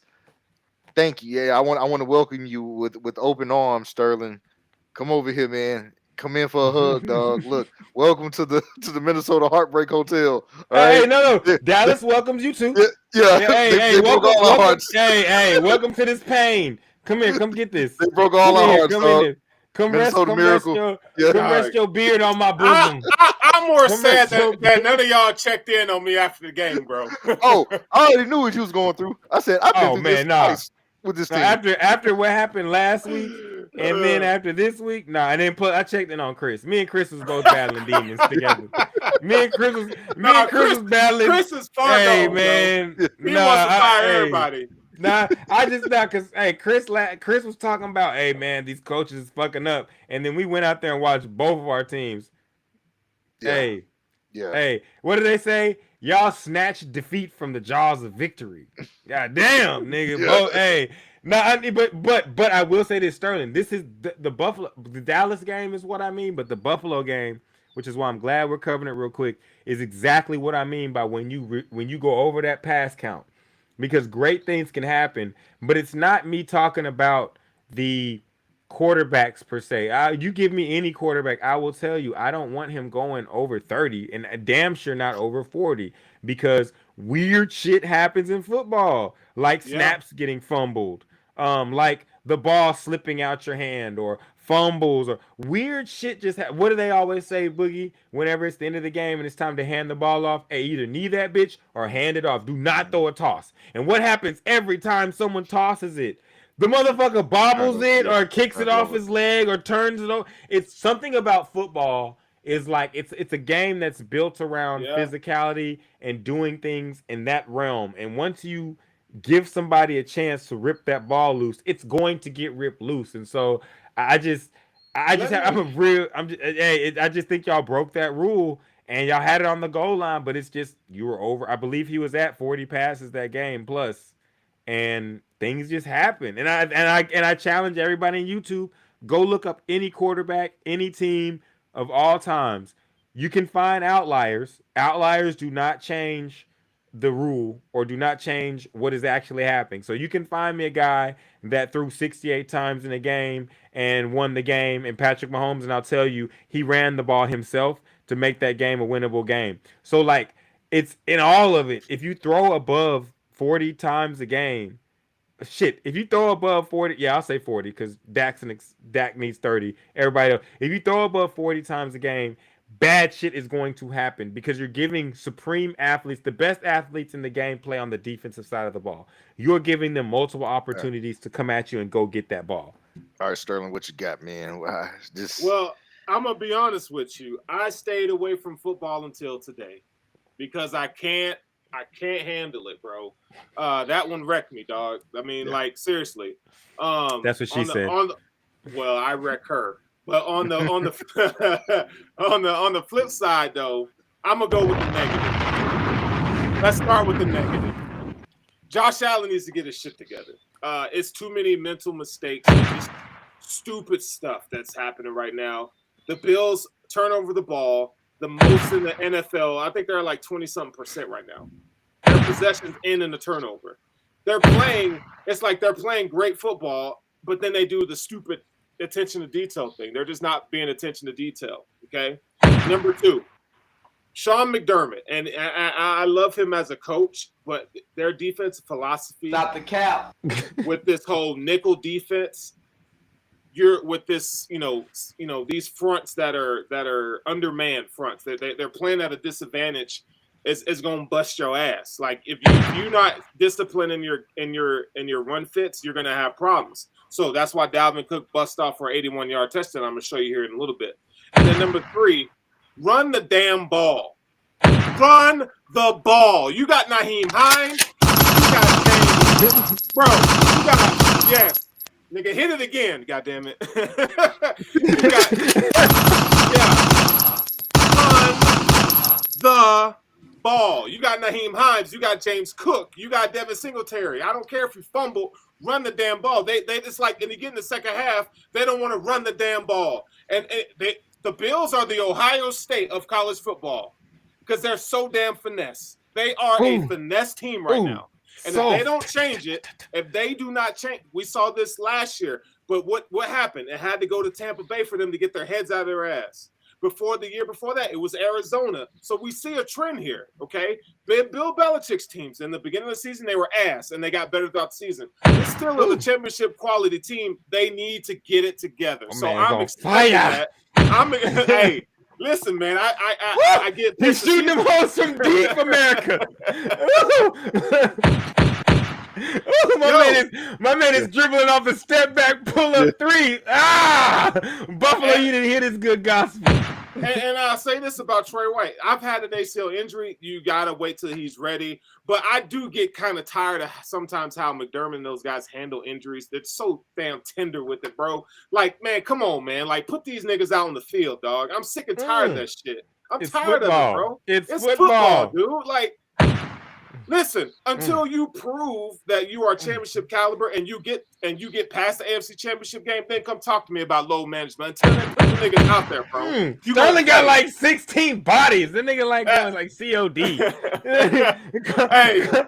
what's that shit, Boogie nigga? He said he calling the kill streak. The kill streak, nigga. Goddamn, the Jets is flying over, nigga. Go ahead, though. My bad. I'm just saying, bro. It's just, and the Bills, and I'll tell you this, for all the people who say that the Bills don't need Odell Beckham Jr., you're crazy because the Bills do not have a number 2 wide receiver. Oh, no, that nigga already signed. I'm sorry. Gabe Davis Hey, is hold up. soft. Hey, I'm going to stop you right there. He's not Hold doing on. Let him finish. Hold on. Odell might not go to the Bills. He may end up being the Cowboy. But I'm saying the Bills need a number 2 weapon in the offense because outside of Stephon Diggs, they got nothing. Nothing's producing, and that's a problem. So they wonder why Josh Allen's pressing and making these stupid-ass decisions in critical moments. It's because he has nothing outside of Stephon Diggs. That's Emmanuel the problem. Sanders is gone. Emmanuel Sanders is gone. Jamison Crowder's not there. Cole Beasley's not there to bail you out on third down. He has to find another option. So how do you do that? You run the ball. Run the damn ball. That's it. I think that should be like a statement for the NFL as a whole. Let's drop a flex bomb for running the damn ball. For real, bro. Hey, guys, it's football. Running the ball is okay. We like it too. We like it too. Everybody loved Barry Sanders. Everybody like maybe a screen once in a while. Yeah. Bro, yes, sir, Chris. Thank God. Chris just said it. I'm sorry, but guys, he said it right as I was thinking like and screens. But no, I think the whole, you know how the NFL works, guys. Like everybody's trying to do a fad. Everybody wants to throw the ball every time. But sometimes it's good not to be sexy. Like give the ball to your running back, as you'll show them with Dalvin Cook. It's better to be efficient than to be sexy. Bro. In football. Okay, but in other avenues, be sexy. Yeah. Right. So, but speaking of running the ball, I'm very sexy, but I'm not very efficient. Let's get into the Sterling's play of the week. Dalvin Cook's 79-yard run. You want to go ahead and take us in there and for the play breakdown, Sterling? Yes, sir. Let me share my screen. Let me share my video. Let's see if y'all tell me if y'all can see this now. Can y'all see? Can y'all see this? Can y'all see it? I don't see it. I don't see it yet. Chris, you're gonna have to go ahead and confirm it now, because I don't think we can see that. Yeah, I don't know if we can see them. Hold on. Let me do this. Window up.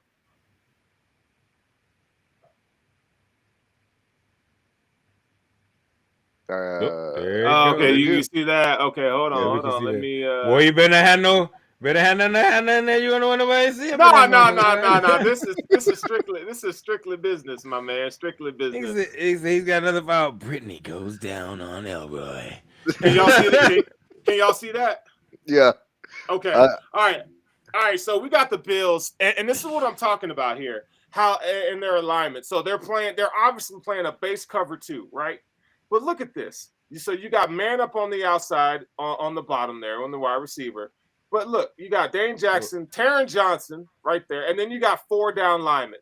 So right now, look at the disadvantage here. You got 2 DBs, you got 1, 2, 3, 4, 5, 6, 7 offensive linemen, and you got 2 linebackers that are playing the gaps, right? So what does that tell you? That the outside of the field is open, either edge. You can run the ball to the left or to the right. Okay. So when we go press play here, watch this mess, dog. Watch this mess. And this is the problem, man. When you play a nickel defense all the time, instead of playing a base 4-3, miss tackle, housed, and he's gone. Like the Bills defense, man, predicates on being gap sound and playing a certain style of football. But when you put yourself at a disadvantage, you are expecting your players to play perfectly, right? Look at this. Matt Milano got eaten up. DeMar Hamlin. I mean, and it's house call. This kind of stuff is not championship caliber, and this is the kind of stuff that'll get the Bills looking from their couch, not even make it to the AFC Championship game. This stuff cannot happen, bro. It's sad, and I hate to see it. Now, you look at the numbers from a defensive standpoint, the Bills are one of the top teams in the league. But man, they play offense and they play defense from a dangerous standpoint. It's like high risk, high reward, man. And you cannot have that. That was a play that it was 27-10 at that point. When Dalvin Cook ran that, it blew the game wide open. And they had no answer. We know they had no answer for Justin Jefferson. Yeah, that Justin Jefferson shit. I was just sitting there. I was like, dog, like one of my friends, he went ahead, he tweeted, he said, "Hey man, I'm saying it here right now. Justin Jefferson's best guy, best receiver in the NFL, and I can't argue. You can't argue with it right now. Can't argue. I told y'all. I can't argue. I told y'all. Normally I don't sit there and say I told you, told you so. I everybody said I wasn't so. I like Jamar Chase was offense. I like the run, but I told you that Justin Jefferson's the better wide receiver. No. I'm not necessarily talking to you, Sterling. If you know, you know. Yeah. I told y'all. And those in the comments, y'all can say who y'all think is the best receiver in the NFL. I love to see it because I think Cheetah. Let me say this. Justin Jefferson is the best receiver in the NFL, but I think Cheetah is having the best season because Cheetah is showing us that he is able to change how a team is. Yeah. So actually, you know what? I agree. Let me help you out on this. So Cheetah is the most dynamic wide receiver in the league, but Justin Jefferson is the most polished from a skill standpoint. He could do it all. Cheetah is a very niche wide receiver. Yes, and both of them are making. I think the book is still out on Tua, but we know what Kirk Cousins is, and we know that Justin Jefferson is making him look better than he is, and we know that the fact that I'm just saying they're both making the guy look better, and you're all right. One's more dynamic, and one is actually better, probably at the position. Yes, like Cheetah does everything that you want a receiver does. He catches 3rd and 8s. He can get you a touchdown off a screen, but that speed is just. He is the first receiver, guys, that we have seen in the history of the NFL that has been able to put that type. He's what we thought John Ross was going to be. Period. Yeah. Point blank, done. But he's what we thought John Ross was going to be. Kirk Cousins in the game is just, bro, he's throwing the ball with his eyes closed just to an area. Bro, but he's got a guy. Right. Justin Jefferson is different, bro. To go up, catch it, curl, and then not only to go up and do that, but then to carry the team down the field to get in the position to tie that game, score touchdown. Yeah, Justin Jefferson was the best player on the field on Sunday. Yeah, he was. Yeah, Justin Jefferson is proving that he is special. I always believed in him, though. I'm just saying that those y'all always knew I had him over Chase. Yeah. I ain't trying to throw you under the bus, Jamar. I'm just saying those who know me know. I told y'all about Justin Jefferson. The boy is real. Nah, dog, I feel you. All right, so tomorrow, Thursday Night Football kicks off again. Tennessee at Green Bay. Hopefully it doesn't follow the theme of Thursday night football game sucking ass. The Colts and the Broncos was the worst football game to ever be broadcasted in the history of the NFL. I am here to say that. Go ahead, though. All right, so if you don't know, it shows on Prime Video, and Green Bay is favored by 3 points. So who do you guys have taking this game home? Well, I don't think any one of us cares right now. I mean, let's be honest, dog. These niggas is trash, and how they and Thursday night football is hot garbage, bro. Like, I'm tired of I stopped watching it. Like, for real, I stopped watching this shit because it's just bad. So you got Tennessee coming in here with Tannehill and Derrick Henry, and then you got a damn Aaron Rodgers who cares every other week. Like he's Jay Cutler 2.0. Like, this nigga is like, nigga, go to the beach and just he's getting high. He's getting high at work. Yeah, nigga. Like Aaron Rodgers gets on my nerves, man. He really does, bro. Like, I cannot stand Aaron Rodgers.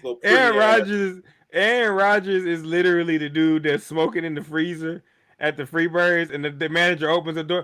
Are you really getting high on it? He look at him. Oh, not only that, but he gonna make you feel like an asshole for pointing his dumb ass out for breaking policy. and then after you get mad at him, get through bitching at him, he gonna look at you and go, "You want this up?" Sounds like you need to hit this up. Yeah. And you know what? You probably gonna hit that bitch. This shit. But being there like, and then fucking lay off, bro. Yeah, lay off, bro. Hey, lay off, bro. Dude, shit, we all work hard in this motherfucker, man. Yeah, dude. Like, shit, hit the weed, man. Shit, fuck it. And then you hit the weed, and then your boss you fucking guys aren't doing enough. Yeah, I'm doing everything here. All right, I'm doing everything. You forgot the joint. You forgot the joint after each one. Like, hey man, no, Aaron Rodgers to me, like Aaron Rodgers is literally fucking with the Packers at this point. I hate like, that you know nigga, what I'm saying? bro. Like I believe if you, Aaron, we're mad at you, bro. I told you to trade me to Denver, bro. Shit, like Dude. fucking weed's legal, dude, and you fucking wanted me to stay. Like I got Devontae to leave, and you wanted me to stay. Fuck it, dude. I'm gonna get high. I'm gonna throw these balls, and I'm gonna eat some bratwurst on Sunday, dude. Like fuck it, dude. Ayahuasca. By the way, You wanna the drink fucking Earth is flat, bro. Like, Yeah. seriously, dude. Yeah, fucking, like, You think I got COVID? You think do you have COVID? like they probably walk into the locker room and Aaron Rodgers is in there like fucking instance and shit. doing yoga and shit's like, you fucking break my meditation. I swear to God, I'm only gonna throw for 3 yards a day. Nah, but I mean, yeah, the Green Bay Packers are fucking messing. Aaron Rodgers is hilarious. We can do that. We can do that 100 days at 100. I do think, in a serious note, though, I do think that this is going to be seeing if the Cowboys open the door to the worst nightmare and gave the Packers an out, and we get to see if someone's going to learn how to get in front of Derrick Henry. I look at the Titans and I literally say, like, we know what they're going to do.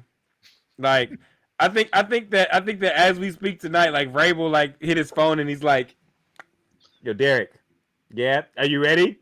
Yeah, are you ready, bro? Because we're gonna get we 35. 35. You get 35 touches. 35 touches. Okay, you're good with that? All right, good. Okay, let's go. All right, we're gonna be good. We're good. And then the one time they let Ryan Tannehill throw, he's gonna throw a fucking pick six. My nigga Ryan Tannehill is buns. Hey, hold up. Dog. Wait, Ryan Tannehill is the story of a guy that was a receiver, got moved to quarterback for whatever reason, and then got to play quarterback and got paid. But he's always been a receiver. Yeah. He is a receiver. Because he got shit. If you gave Ryan Tannehill is what every nigga has ever asked for ever in the NFL. Yep. Yes, I am a receiver, but just let me play quarterback. Like shit. Believe in me, coach. Yes. Damn, Ryan Tannehill pisses me off. Ryan Tannehill was a goddamn receiver. That's GOT for those who want to get mad at me. He's a fucking receiver. Reggie McNeil was a receiver. Fuck. Like, God. Niggas can't have anything in America. I'm sorry. Go ahead. All right, man. All right, so the game airs tomorrow, man, 7 p.m. Tune in, or don't, we ain't. We ain't. So, no sweat up on, bro. Yeah, my man said tune in or don't. Hey, it's Aaron Rodgers, right? Guys, and Derrick Henry and Ryan Tannehill trying to figure this shit out. Yeah, Derrick Henry gonna be running that bitch. They gonna run it. Aaron Rodgers is gonna throw, and nobody's gonna catch it. So that's what we're gonna be. That's the game. Hey, bro, we talking all this shit, but they gonna come out here tomorrow and be like, they're gonna be a fucking overtime, nigga. Like they gonna come out here and have a great game. Yeah, triple overtime and shit like that. But don't do triple OT. Niggas got shit to do on Friday. Yeah. All right, so look, so that's a show for us, man. Yeah, trying to watch that shit, cuz. That's Sports Sushi, man. This is the video. If you tune in, please, tune in again. Oh, before we go, next week is Thanksgiving. Some of us is gonna be traveling, so we're gonna go ahead. We're gonna give y'all a break, and we're gonna resume the following week. So, Sports Sushi won't be here next week for next Wednesday for Thanksgiving. I might get on Instagram live during the Cowboy game while I'm drinking and shit. Oh, we'll have the Instagram active and we'll have all the social medias active. And speaking of social medias, follow our social media accounts. Sports Sushi, I think all one word on Twitter _ sports _ sushi. At Instagram is Gratwick Enterprise. On Facebook, one page to follow for all the links to look everything. For the chopsticks in the neck. And the roll. The chopsticks and the roll. You know what I'm saying? In the middle. YouTube is going to be Gratwick Podcast Network. Again, Gratwick Podcast Network. And you go there, just go ahead and see all of our videos and everything, man. So we in this bitch. It's Sports Sushi.